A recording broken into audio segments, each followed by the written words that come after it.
Bueno, este programa hoy va a ir un poquito a los 80, pero también a lo actual. Y un día alguien me dijo, el pasado ya pasó. Y no lo entendí. No lo entendí cuando me dijeron así. Y dije, ¿cómo no? Pero sí eso está. Digo, Isabel, vos inventaste o volviste a regenerar y a crear nuevamente un arte totalmente distinto al de los 80, ¿puede ser? Sí, tuve varias reencarnaciones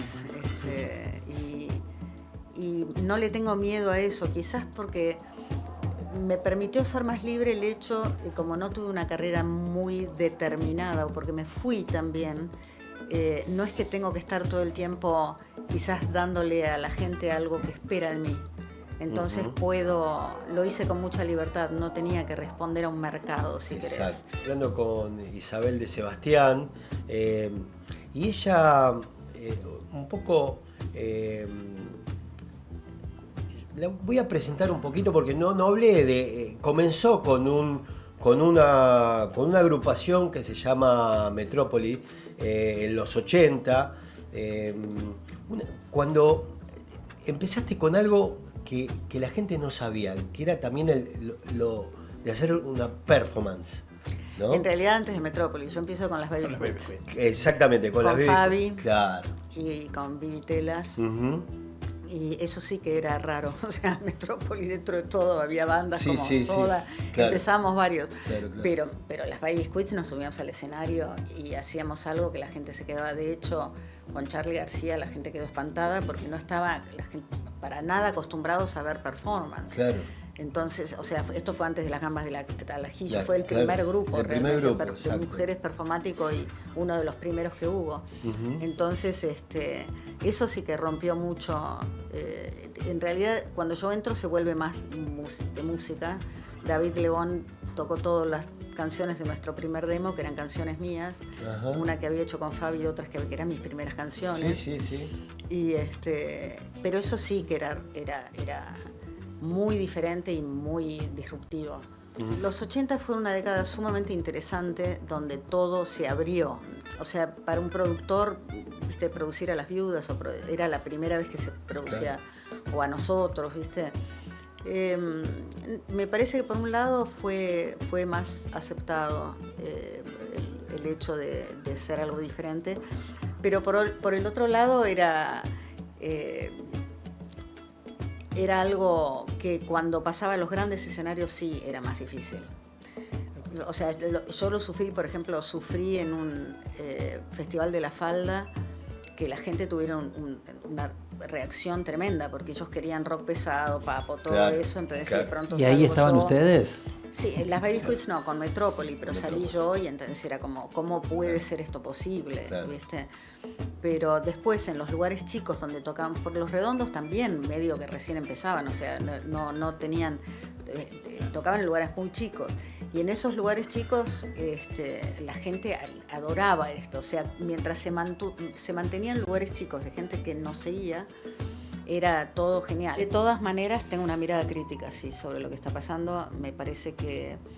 Pero no sobre los artistas, sino sobre la sociedad que va generando distintas cosas, distintas letrísticas que le llegan a la gente y que siento que están ahora como transmitiendo un mensaje que es quizás el mensaje de este momento en el mundo, pero es tremendamente individualista. O sea, las canciones de amor ya no son tanto canciones de amor, uh-huh. Sino son canciones de usar al otro, claro. De alguna manera. Exacto. Se habla mucho de lo material, de lo que tengo. Uh-huh. O sea, en realidad tiene que ver con el fronting, o sea, porque no es que digo no me gusta y punto, sino que me pongo a estudiarlo. Claro, y digo, mira, fronting, que en realidad viene de mi barrio de Brooklyn y de algún barrio de Los Ángeles, uh-huh, y que después se tamiza a través de Puerto Rico y todas estas músicas. Uh-huh.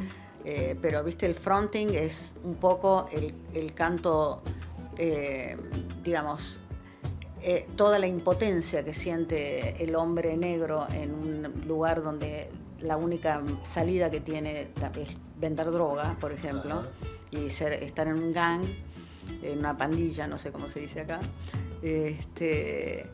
termina traduciéndose en el yo tengo y vos no, y yo soy.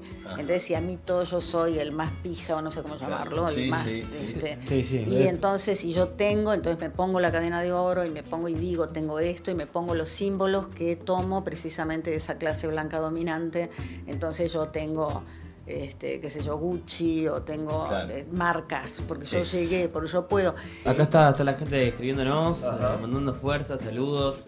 Bueno, acá nos pone interesante lo que plantea Isabel, la falta de diversidad que hay acá ahora con respecto a lo de la música y demás. Bueno, y los más jóvenes la conocen por la reversión de Catupecu, me escriben acá también. Claro. Y bueno, la payada venía del duelo de gallos, que hoy en día, viste, que es más el rap, el duelo de gallos, viste, que la gente, los chicos que compiten en la plaza y demás. Sí. Entonces también es un poco lo que surge de la música. Pero cuando vos hablas del fronteo y demás, el fronting, que yo lo llamo fronteo, es como que sí, es de esa cultura de que la gente es como ostenta lo que tiene. Sí, y también lo que quisiera tener, aunque no lo tenga. Su impotencia. Claro, la impotencia más que nada. Bueno, acá nos escriben eso. Y bueno, saludos, muchos saludos. Manda muchos saludos. El pensamiento interesante de esto es que el fronting tiene que ver con la payada. Entonces, la guerra de bandas de música urbana en la Argentina tienen que ver con la misma tradición de payada. En Cuba se llama repentismo, en Colombia la canción de la gota fría, no sé si se acuerdan. Le cayó la gota fría. Claro. Es fronting. Hablando, ¿no?, de que todo es hoy, del presente, de que el pasado ya pasó. ¿Cómo es? Porque tu pasado es muy fuerte, en todo sentido. ¿Cómo traspolás esa Isabel de los 80 a esta Isabel, o la Isabel que hizo después, cantó un montón de canciones, fue por distintos géneros, cantó en inglés,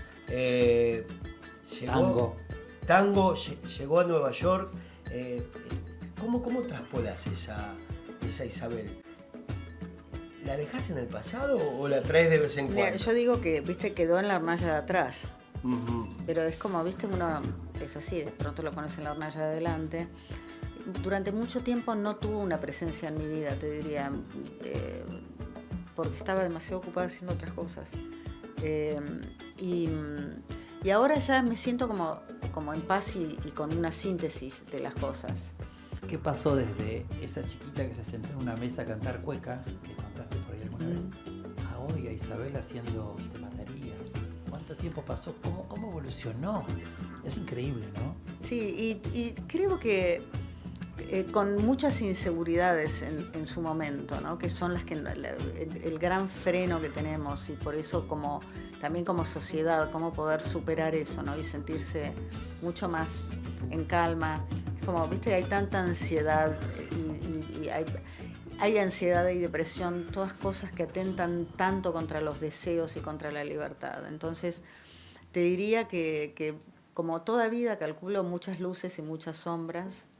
Y aparte, bueno, les agradezco porque uno va a entrevistas y hay veces que te entrevista a alguien que no tiene idea quién sos. Ustedes veo que le han puesto una cantidad de tiempo importante a saber quién soy, y eso realmente es muy gratificante y se los agradezco.